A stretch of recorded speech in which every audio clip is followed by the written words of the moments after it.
Mummy बघ कशी राहिली. रुबीच्या पाट्या रुबीला काय फरक नाही पडत. रुबीच्या टाकल्यावरती 2-3 पडले आहेत. मम्मी बघ मम्मीच्या पाठीत पडलो आता. दुःख नाही की नाही. हालत खराब झाले पूर्ण. तू मला असं सांगितलं मागे जी दिसते ती कुठे गेला? हा तिकडे अर्ध्याधिक झाड खाली केलेलं आहे.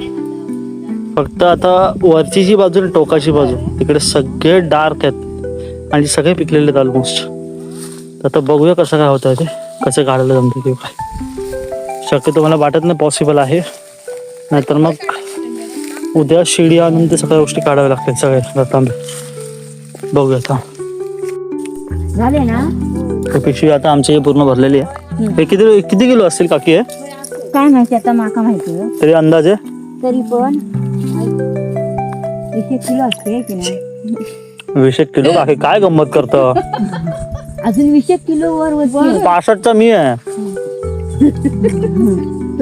ही पिशवी जवळजवळ नाही म्हटलं तरी 5-5.5 किलोची असणार आहे पिशवी. आणि वरती त्याच्याहून अधिक आहेत. हे बघा दिसतात. दुपारी काढू काय ते दुपारी इल्यावर काहीतरीच अडचण वगैरे आहे, पण ही अडचण काढू शकत नाही. ह्याला आपण वय म्हणतो. वय म्हणजे इकडनं गुरं किंवा काय, किंवा जे गावातले आपण माणसं म्हणतो की बाबा जे चोरतात किंवा कसं काय, त्यांच्यापासून हे त्यांना अडचण आहे. मग ते लोक काढू शकत नाही असं आहे. म्हणून आपण हे सगळं साफ करून, पण कसं आहे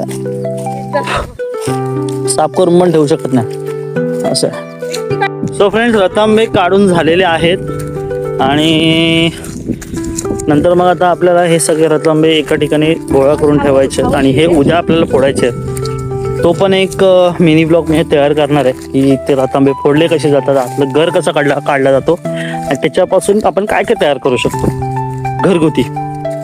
ते झालं आणि त्याच्यानंतर मग आता आपल्याला जे उरलेले जे आहेत वर त्या तुम्ही बघितलं जे उरलेले रतांबे आहेत तर उद्या सकाळी आपल्याला काढायचे आहेत. ठीक आहे. सो हा व्हिडिओ तुम्हाला कसा वाटला तुम्ही नक्की कमेंट करून सांगा. आणि चॅनलला नवीन असेल तर तुम्ही प्लीज सबस्क्राईब करा माझ्या चॅनलला. गावातल्या अशा वेगवेगळ्या गोष्टी किंवा काय नवीन व्हिडिओज मी टाकत जाईन जेणेकरून तुम्हाला समजत जाईल. ठीक आहे. तर लाईक करा, कमेंट करा, शेअर करा आणि सबस्क्राईब करा माझ्या चॅनलला. थँक्यू.